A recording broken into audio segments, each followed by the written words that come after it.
Hello everybody, I'm RENZO Mocs, and welcome back to another RENZO mock review, or this time another mock collection review. This is the GCU drones. We've got three here specifically. You might not be able to tell because...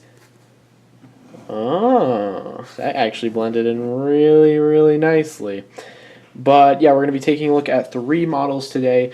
They're not really specifically accurate models or whatever, they're just my three models that I've built. So yeah, let's get right into it. So we have the other two models off screen right now, but this is kind of the most accurate model I can that I could make based off of the old appearances of them.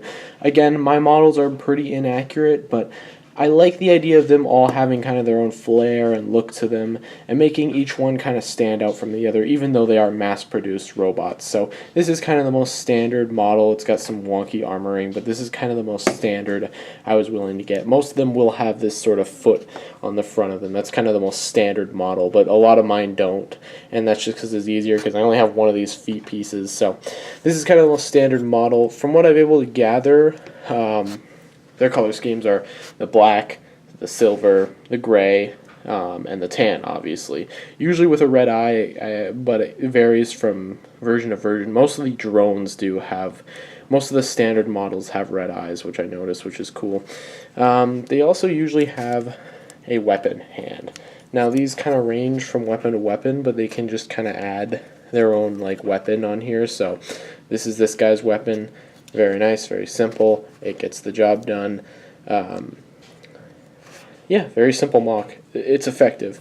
Very simple, yet effective. They usually carry a weapon like a gun in the other hand. They're just standard cops. This is the most standard size, too. They'd be the smallest models because there are a lot of small aliens in the Spaceverse that are this sort of size, so it makes sense. But putting that one aside, I actually don't have all the models built, which I probably should, but these are just the ones that I've had sitting around for a while, and I've wanted to kind of take them apart and experiment with them because I don't like their builds too much. This is the other smallest model. Some of them do have these little tiny heads. The other ones have longer heads. It varies kind of from drone to drone. He's got this blade because it's easy.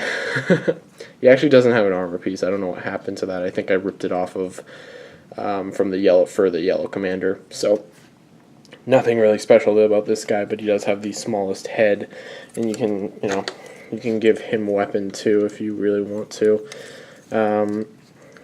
But yeah, these guys are just kind of the smallest officers, and they're not too interesting. They're just tiny little officer dudes. And then this guy is the second largest size. Now, forgive me, I do not remember their names. I hope Kasai does a video about this so he can clarify some stuff. But this is the second largest model. And I don't really know, again, I don't really know what the model is called, but he was kind of based off of another mock that I made for episode 2 of RENZO called the Pyro. Essentially, it was one with just a big fire tank, and that kind of just stemmed from this. So this is absolutely my favorite model. I love the Roxy legs with that. I think that looks really cool. I don't like the back. That's a little lazy, but it was there from last time. I do like the shoulder pad. I like the chest. Also, the head is the longest armor size, which is pretty cool. So this is probably my favorite model. I think it's simple, but simple yet effective, I think.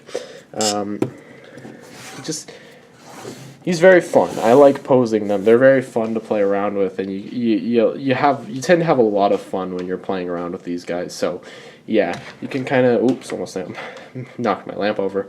You can kind of mix these guys around. You can switch armor around and stuff like that. You can switch the weapons around. Really doesn't matter. They're all basically just hive mind drones anyways. So yeah, anyways, moving on.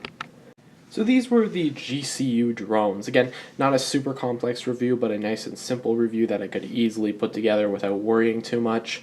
If I do eventually get down to building the other models down the line, some of the bigger ones, I will eventually do that. Again, I'm sorry that I never actually reviewed the red commander. I needed parts, so I took them apart.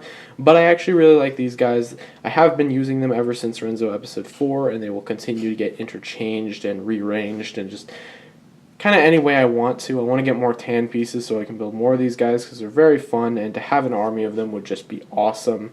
But I have these three dopes kind of built. I have the yellow commander built, and I have a couple other GCU based characters that I have built so far. So yeah, that's gonna do it for this review. I'm glad to get these guys out. They weren't big Mocs to review. I know there wasn't a huge high demand for them, but anyways, I'm glad. I hope you guys enjoyed this little tiny review of these GCU drones, and yeah, that's about it. So see you guys next time. Thank you for watching. Goodbye. Funnily enough, there was no vote this time because you guys already know how this works, or should know. You guys are getting a review of this boy next.